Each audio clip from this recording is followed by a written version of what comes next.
పెద్దలారా, మిత్రులారా అందరికీ నమస్తే. ప్రపంచవ్యాప్తంగా చూసుకున్నా, దేశవ్యాప్తంగా చూసుకున్నా, అట్లా చెప్పాల్సొస్తే రాష్ట్ర వ్యాప్తంగా చూసుకున్నా విద్య, అదేవిధంగా వైద్యానికి సంబంధించి పెద్ద ఎత్తున ఖర్చవుతుందని మనకు అర్థమవుతోంది. డబ్ల్యూహెచ్ఓ వాళ్ళు, వరల్డ్ హెల్త్ ఆర్గనైజేషన్, ప్రపంచ ఆరోగ్య సంస్థ వాళ్ళు ప్రతి సంవత్సరం హెల్త్‌కి సంబంధించి ఒక నినాదం ఇస్తుంటారు. నినాదాలేయటం వాళ్ళ యొక్క ఎజెండాగా మనకు కనపడతా ఉంటది. 2024, 25 లెక్కల ప్రకారం మనం చూసుకున్నప్పుడు ప్రపంచవ్యాప్తంగా మనం లెక్కలేసుకుంటే $2.15 అంటే $180-190 ఖర్చయినటువంటి పేదలు ప్రపంచవ్యాప్తంగా 8.5-10% మంది ప్రజలు, అంటే సుమారుగా 7-8 కోట్ల మంది ప్రజలు ఆ పేదరికంలో మగ్గుతున్నట్టుగా మనకు అర్థమవుతా ఉన్నది. అంటే 8.5% నుంచి 10% ఉన్నది. అంటే సుమారుగా ఇది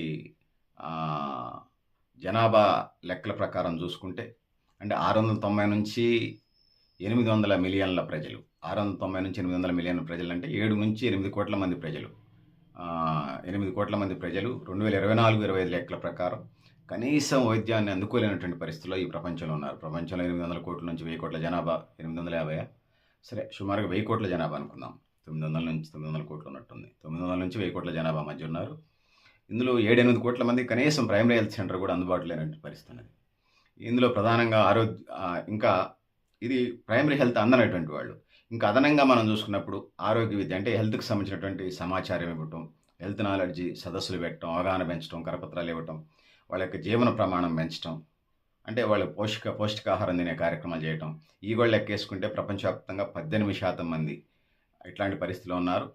సో మీరు అర్థం చేసుకోండి, 18% అంటే 1/5 అంటే 5%, 5/20లో ఉంది కదా, అంటే 18 అంటే 20, 2% కలుపుకొని 20% అనుకుందాం. అంటే 1/5 అంటే సుమారుగా 1/5 జనాభా 1.1 బిలియన్‌కి పైగా ప్రజలు ఇట్లాంటి పరిస్థితిని ఫేస్ చేస్తున్న పరిస్థితిని మనం చూస్తూ ఉన్నాం. సో పెద్దలారా, మిత్రులారా, ఇక కరోనా తర్వాత పరిస్థితుల్ని మనం లెక్కేయలేం. కరోనా పరిస్థితుల్లో కూడా ఇంకా చాలామంది పేదలయ్యారు. పేదరిక నిర్మూలన కార్యక్రమాలు అంతగా సాగటానికి అవకాశం దొరకలేదు. వరల్డ్‌లో చూసినప్పుడు భారతదేశం దీనికి అతీతం కాదు. సో వరల్డ్‌లో ఇప్పటికే 30% మంది ప్రజలకి వైద్యం అందట్లేదనేది, ప్రాథమిక వైద్యం అందట్లేదు. ప్రైమరీ హెల్త్ సెంటర్‌లో పెట్టండి రా బాబు. సో ఈ ముఖ్యంగా సబ్ సహారా ఆఫ్రికా దేశాల్లో ఇట్లాంటి పరిస్థితులు మరీ దారుణంగా ఉన్నాయి. ముఖ్యంగా రాచరిక పరిపాలనలు, ఇప్పుడు అమెరికా లాంటి వలస సామ్రాజ్యవాద పరిస్థితులు ఇవన్నీ ఆ దేశాలని అట్టడుగుగా నెట్టివేస్తున్న పరిస్థితి మనం చూస్తూ ఉన్నాం. భారతదేశం బ్రిటిష్ ఇండియా రూల్ రావడానికి, బ్రిటిష్ వాళ్ళు భారతదేశాన్ని ఆక్రమించుకొని అడ్మినిస్ట్రేషన్ రావడానికి ముందు భారతదేశం జీడిపి 5% ఉండేది. 1947 ఆగస్టు 15 నాటికి 0.5% పడిపోయింది జీడిపి. అంటే అర్థం చేసుకోండి, ఈ దేశంలో వనరులన్నీ ఎట్లా తరలించుకుపోయారు, ఈ దేశంలో ఉన్న పేదల్ని ఎట్లా వదిలేశారు అనేది మనకి ఈ సందర్భంగా మనకి అర్థమవుతా ఉంది. సో పెద్దలారా, మిత్రులారా, సో ఇది పరిస్థితి. ఇంక హెల్త్ సెక్టార్కి సంబంధించి 2.5 మినిమం ఖర్చు చేయాలనేది ఎజెండాగా ఉన్నది. లాస్ట్ 12 ఇయర్స్‌గా ఆ వైపుగా నిధులు కేటాయించాలని చెప్పేసి ఉన్నది. సో కేటాయిస్తున్నట్టుగా కూడా లెక్కలు చూపిస్తూ ఉన్నారు. కానీ వాస్తవంగా చూస్తే డాలర్ విలువ 4 ఏళ్ల క్రితం ₹70 ఉంటే ఇవాళ $92-93 వచ్చింది. అంటే వీళ్ళు పెంచిన నిధులు ఏం పెరిగినట్టు కూడా కాదు, ఇంకా తగ్గినట్టుగా మనం భావించాల్సిన పరిస్థితి అయితే మనకు కనపడుతుంది. ఒక నివేదిక, ఇండియా స్పెండ్ అనే రిపోర్ట్ ప్రకారం 50% ప్రజలు ఏదైతే ఉన్నారో ప్రభుత్వ సేవలు, అంటే ప్రభుత్వం నుంచి అందేటువంటి హెల్త్ సెక్టార్కి సంబంధించినటువంటి సేవలు అందట్లేదు. ప్రభుత్వ హాస్పిటల్స్లో రిక్రూట్మెంట్ లేకపోవటం, ల్యాబులు లేకపోవటం, టెక్నీషియన్స్ లేకపోవటం, పరికరాలు లేకపోవటం, అసలు అక్కడికి పోయినా అందక ప్రైవేట్ హాస్పిటల్కి పోయి అప్పుల పాలవుతూ ఉన్నారు. సో ప్రజలు వాళ్ళు సస్టైనబుల్గా డెవలప్మెంట్ కావడానికి ప్రభుత్వాలు బాటలు వేయట్లేదు అనేది మనకు అర్థమవుతుంది. సో ఇండియాకి సంబంధించి వచ్చినప్పుడు 2025-26 సంవత్సరాల్లో రాష్ట్రాల బడ్జెట్లు 6.2% పెంచినట్టు కనపడుతుంది. కొన్నిసార్లు 8% కూడా పెంచినట్టు కనపడుతుంది. తెలంగాణ, ఆంధ్రప్రదేశ్లో ఆరోగ్యశ్రీ ఉంది కాబట్టి కొంత బెటర్. 29 రాష్ట్రాలు, 9 కేంద్రపాలిత ప్రాంతాలు, 2 సార్లు ఆరోగ్యశ్రీ ఉంది. ఆయుష్మాన్ భారత్ అని చెప్పేసి తెలంగాణ రాష్ట్రంలో ఆరోగ్యశ్రీకి 10 లక్షలు చేశారు. ఆంధ్రాలో కూడా, ఆంధ్రప్రదేశ్లో కూడా 10-15 లక్షల దాకా పెట్టినట్టుగా ఉన్నారు. ఆరోగ్యశ్రీకి అంత ఖర్చు చేయొచ్చు. దాంతో పాటు సీఎం రిలీఫ్ ఫండ్లు ఇస్తూ ఉన్నారు. సో ఇది పరిస్థితి. సో మిగిలిన 27 రాష్ట్రాలు, 9 కేంద్రపాలిత ప్రాంతాలకు సంబంధించి దరిద్రంగా ఉన్నాయి హెల్త్ పాలసీస్. సో ఏదో ఉన్నోట్లలో బెటర్మెంట్ అనేది, ఖాళీ పోస్టులు, డాక్టర్ పోస్టులు, ప్రభుత్వ డాక్టర్ పోస్టులు భర్తీ చేయరు, ఏఎన్ఎంని భర్తీ చేయరు, మల్టీపర్పస్ హెల్త్ కేర్ వర్కర్స్ని భర్తీ చేయరు, ల్యాబ్ టెక్నీషియన్స్ భర్తీ చేయరు. సో ఎక్స్రే స్కానింగ్ మిషన్కి సంబంధించిన టెక్నీషియన్ భర్తీ చేయరు, యంత్ర పరికరాలు ఉండవు. మరి వీళ్ళంతా ఎడుకోవాలి అవసరమైనప్పుడు. వీళ్ళంతా ప్రైవేట్ సెక్టార్‌కి వెళ్ళి పేదరికంలోకి వెళ్ళిపోతున్నారు. మరి వీళ్ళని బాగు చేయడం కోసమే మేము పుట్టినాం. ప్రజా సంక్షేమమే మన రక్తంలో ఉంది. మేము పుట్టిందే పేద ప్రజల కోసం, పేదలను అభివృద్ధి చేయడం కోసం అని డైలాగులు కొడుతున్న పరిస్థితిని మనం చూస్తా ఉన్నాం. సో పెద్దవారు మిత్రులారా, ఇంకా చెప్పుకోవాల్సొస్తే వరల్డ్ లెవెల్‌లో చూసుకుంటే ఒక 900,00,00,000 జనాభా అనుకుంటే 200,00,00,000 జనాభా కనీసం ఆరోగ్య సంరక్షణ ఖర్చులు గూడా చేయలేని పరిస్థితుల్లో, దీనమైన పరిస్థితిలోనే ఆయా దేశాల యొక్క దౌర్భాగ్యం, అక్కడ రాచరిక పరిపాలనలు, వలస పరిపాలన తప్పితే మరొకటి కాదు. వలస సామ్రాజ్యవాద పరిపాలన తప్పితే మరొకటి మనకు కనిపించదు సోదరులారా, సోదరీమణులారా. ఇట్లాంటి పరిస్థితుల్లో మనం జీవిస్తా ఉన్నాం. సో ఆర్థిక అసమానతలు ఈ దేశంలో, ఈ ప్రపంచంలో ఒక 5,000 కార్పొరేట్ కంపెనీలు, మల్టీనేషనల్ కంపెనీల చేతుల్లో ఈ భూమి అంతా, ఈ భూగోళం అంతా ఉన్నట్టుగా మనకి అర్థమవుతా ఉన్నది. నేను దేశాలంటలా, భూగోళం. ఎందుకంటే వాళ్ళు సముద్రం లోపలికి వెళ్ళి కూడా ఇలా కార్యక్రమాలు చేస్తున్నట్టు పరిస్థితి మనం చూస్తా ఉన్నాం. సో ఈ అసమానతలు పోవాలి. మల్టీనేషనల్ కంపెనీలదే రాజ్యంలాగా రాచరిక పరిపాలన కంటే దారుణంగా ఉంటుంది. రాజుల పరిపాలన కూడా చాలామంది మంచి రాజులు చెట్లు నాటిచ్చారు, బావులు తవ్విచ్చారు, చెరువులు తవ్విచ్చారు, గొలుసుకట్టు చెరువులు కట్టించారు. ఆ విధంగా ప్రజల కోసం కష్టపడ్డారు. దాంతో పాటుగా హాస్పిటల్స్ కట్టారు, విద్యా సంస్థలు కట్టారు, అనేక సంక్షేమ పథకాలు చేశారు రాజులు కూడా. కానీ మల్టీనేషనల్ కంపెనీలకు సంబంధించి, పెట్టుబడిదారులకు సంబంధించి వాళ్ళ ప్రాఫిట్స్ ఉంటేనే ఈ సంస్థలు నడుస్తాయి. లేకపోతే లాకౌట్ చేసి మూసి పడదొబ్బి వెళ్ళిపోతారు. మరి వీళ్ళని నమ్ముకొని ఈ ప్రపంచం, భారతదేశం నడుస్తుంది. మరి ఈ దేశం, ఈ ప్రజలు ఎటువైపు, ఈ భూగోళం ఎటువైపు పోవాలో మనం ఆలోచించుకోవాల్సిన పరిస్థితి అయితే ఉంది. అందుకోసం హెల్త్‌కు సంబంధించి మెడికల్ కాలేజీల్లో వాటి టైఅప్ చేయాలి. మెడికల్ కాలేజీలని ప్రభుత్వ హెడ్ క్వార్టర్ హాస్పిటల్స్‌కి, ఇతర గవర్నమెంట్ హాస్పిటల్‌కి టైఅప్ చేయాలి. ట్రైనింగ్‌లోనే గ్రామీణ ప్రాంతాల దాకా, పిహెచ్‌సిల దాకా డాక్టర్లు, ప్రైవేట్ కాలేజ్ అయినా, గవర్నమెంట్ కాలేజ్ అయినా, మెడికల్ కౌన్సిల్ ఆఫ్ ఇండియా గ్రామీణ ప్రాంతాలకి వెళ్ళేలాగా ట్రైనింగ్ టైంలో ఆ ప్రయత్నం చేయాలి. ఇది నాట్ ఓన్లీ ఇండియా, భారతదేశ వ్యాప్తంగా అమలు జరగాలి. దాంతో పాటుగా ప్రపంచవ్యాప్తంగా కూడా గవర్నమెంట్ మెడికల్ కాలేజీలో ఉన్నటువంటి వాళ్ళు గ్రామీణ ప్రాంతాలకు వాళ్ళు వేసినటువంటి పిహెచ్‌సిలకి, మండల హెడ్ క్వార్టర్ హాస్పిటల్‌కి వెళ్ళి వైద్య సేవలు అందించాలి వాళ్ళ పీరియడ్ అనేది ఈ సందర్భంగా డిమాండ్ చేస్తూ ఉన్నాం. సో ఇక ముఖ్యంగా ప్రజలకు సంబంధించి పిల్లలకి పాఠ్యాంశాల్లో హెల్త్‌కి సంబంధించినటువంటి అంశాలు, గుడ్ హెల్త్‌కి సంబంధించినటువంటి అంశాలు, గుడ్ హ్యాబిట్స్, బ్యాడ్ హ్యాబిట్స్ అంశాలను పాఠ్య ప్రణాళికలు చేర్చాలి. ప్రజలకు కూడా అవగాహన, వివిధ రూపాల్లో అవగాహన కల్పించాల్సిన అవసరం ఉందని తెలియజేస్తా ఉన్నాను. ఇంకా ముఖ్యంగా గ్రామీణ ప్రాంతాలనే కాదు, పట్టణ ప్రాంతాల్లో కూడా అనేక మూఢనమ్మకాలు, అనేక పనికిరాని ఆచారాలు ఉన్నాయి. వాటిని అధిగమించి శాస్త్రీయ దృక్పథంతో అవగాహన కలిగి చైతన్యవంతంగా ముందుకెళ్లాల్సిన అవసరం ఉందనేది ఈ సందర్భంగా నేను తెలియజేస్తా ఉన్నాను. సంపాదన ఉంటుంది, ఆహారం ఉంటుంది, కానీ హెల్త్‌కి ఖర్చు చేయట్లేదు. పండ్లు ఫలాలు 250 గ్రాముల నుంచి 300 గ్రాములు తినాలి. షుగర్ పేషెంట్లు వదిలేయండి, వాళ్ళు పోను.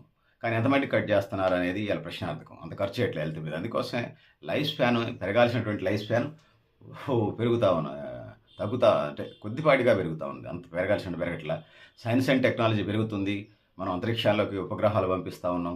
చంద్రమండలమే కాదు, అంగారకుడి దగ్గర కూడా జీవించే కార్యక్రమాలు చేద్దామని చెప్తా ఉన్నారు. కానీ ఆచరణలో దేశంలో ఉన్నటువంటి ప్రజలకు సంబంధించి good health, primary health centres పెట్టి డాక్టర్లని, ఏఎన్ఎంలని, టెక్నీషియన్స్ని, మెడిసిన్ని సరఫరా చేయట్లేదు.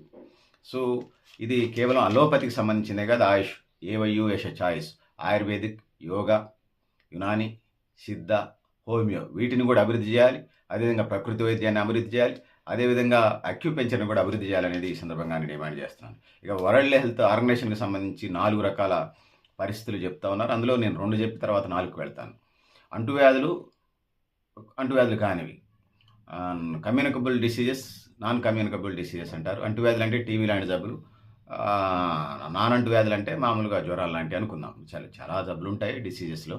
హ్యూమన్ బాడీ ఎవరికైనా, భూమి మీద ఉన్నటువంటి ఎవరికైనా అవే 2 కళ్ళు ఉంటాయి, అవే ముక్కు ఉంటుంది, అదే నోరు ఉంటుంది, అదే చెవులు ఉంటాయి, అదే హెడ్ ఉంటుంది, అదే బ్రెయిన్ ఉంటుంది, అదే తలకాయ ఉంటుంది, అవే పేగులు ఉంటాయి, అవే లివర్ ఉంటుంది, అవే కిడ్నీలు ఉంటాయి, అవే ఊపిరితిత్తులు ఉంటాయి, అవే నరాలు, ఎముకలు, కండరాలు, నరాలు అవే ఉంటాయి. ఎవరికైనా అదే ఉంటుంది. కానీ వ్యాధుల సంఖ్య పెరిగిపోతూ ఉన్నది. ఒకవైపు ఛాలెంజెస్ వస్తూ ఉన్నాయి. ప్రజల యొక్క వైఫల్యాలు కూడా అందులో 50-80% మనకి కనపడతా ఉంటుంటాయి. సో అంటువ్యాధులు, నాన్ కమ్యూనికబుల్ డిసీజులు, అంటువ్యాధులు కానీ అనేది సంబంధించి టీవీ లాంటిది అంటువ్యాధి అనుకుందాం, నాన్ కమ్యూనికబుల్ డిసీజెస్ కూడా ఉన్నాయి. సో వీటితో పాటుగా పుట్టుకతో వచ్చేటువంటి జబ్బులు కూడా, అవయవ నిర్మాణ లోపాలు, డీజనరేటివ్ డిసీజెస్ అంటారు వీటిని, ఇవి కూడా వస్తూ ఉన్నాయి. సో తల్లిదండ్రులు ఇతర మత్తు పదార్థాలు, మత్తు పానీయాలకు అడిక్ట్ అయినప్పుడు పుట్టే పిల్లలు వికలాంగులుగా, ఇతర అవయవ లోపాలతో పుడుతుంటారు. కొంత పర్సెంటేజ్, 6% అంత పర్సెంటేజ్ మేనరేకాలు చేసుకోవడం, దగ్గర సంబంధాల వల్ల కూడా వస్తాయి. వీటితో పాటు వృద్ధాప్యం వచ్చిన తర్వాత ఆరోగ్య సమస్యలు వస్తుంటాయి. వాళ్ళ ఆహార సమస్యలు, ప్లస్ సహజంగానే మనిషి అనేవాడు దేవుళ్ళలాగా 1,00,000 సంవత్సరాలు ఏం బతకడు కదా. త్రేతాయుగం, ద్వాపరయుగం, కలియుగం, సత్యయుగం పేరుతోని దేవుళ్ళు వెలిశారు. వాళ్ళు మనకి రోల్ మోడల్. వాళ్ళే ఈ సర్వాంతర్యామిని పరిపాలన చేస్తున్నారు. మనుషులకు సంబంధించి 100 సంవత్సరాల లోపు కొంతమంది యోగులు, ఋషులు వీటన్నిటికి దూరంగా ఉంటే 150 ఏళ్ళు అట్లా బతికారంటుంటారు. అట్లా ఉంచండి. సో ఇది వృద్ధులకు సంబంధించి అనేక వ్యాధులు వస్తున్నాయి. అవి ప్రత్యేకమైనటువంటి పరిస్థితులు. ఈ ఫుడ్ హ్యాబిట్స్ వల్ల కూడా చేస్తున్న పరిస్థితిని కూడా మనం చూస్తున్నాం. వీటి నుంచి మనం ముందుకెళ్ళాలి. ఫాస్ట్ ఫుడ్, జంక్ ఫుడ్స్ మానేయగలిగి ఖచ్చితంగా ఏదైతే సిరిధాన్యాలు, చిరుధాన్యాల వైపు రాగులు, సజ్జలు, జొన్నలు, కొర్రల వైపు వెళ్ళాల్సిన అవసరం ఉంది. షుగర్ లేనటువంటి వాళ్ళు పండ్లు, ఫలాల వైపు వెళ్ళాల్సిన అవసరం ఉందని తెలియజేస్తాను. ఇక 4 రకాల జబ్బులకు సంబంధించి వచ్చినప్పుడు, ఒకటి బ్యాక్టీరియా జబ్బులు, 2 ఫంగల్ జబ్బులు, అదేవిధంగా 3 వైరల్ జబ్బులు, 4 పారాసైటిక్ అంటే పరాన్నజీవులకు సంబంధించిన జబ్బులుగా మనకి భూమి మీద జబ్బులు కనపడతా ఉన్నాయి. ఫంగల్, వైరల్ అంటువ్యాధులు తగ్గుతున్నట్టు కనిపిస్తున్నాయి, కానీ అవి విజృంభిస్తున్నట్టు కూడా మనకి కేసులను చూసినప్పుడు మనకు అర్థమవుతోంది.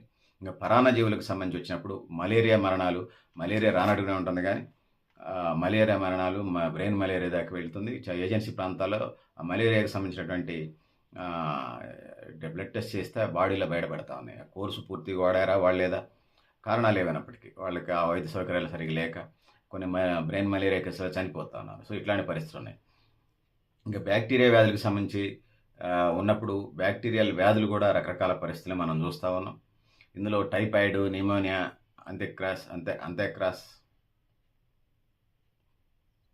అంథ్రాక్స్, అదేవిధంగా మెలీడియోసిస్, స్క్రబ్ టైపస్ ఇట్లాంటి వ్యాధులు స్ట్రెంథన్ అవుతున్న పరిస్థితిని మనం చూస్తూ ఉన్నాం బ్యాక్టీరియా వ్యాధుల్లో.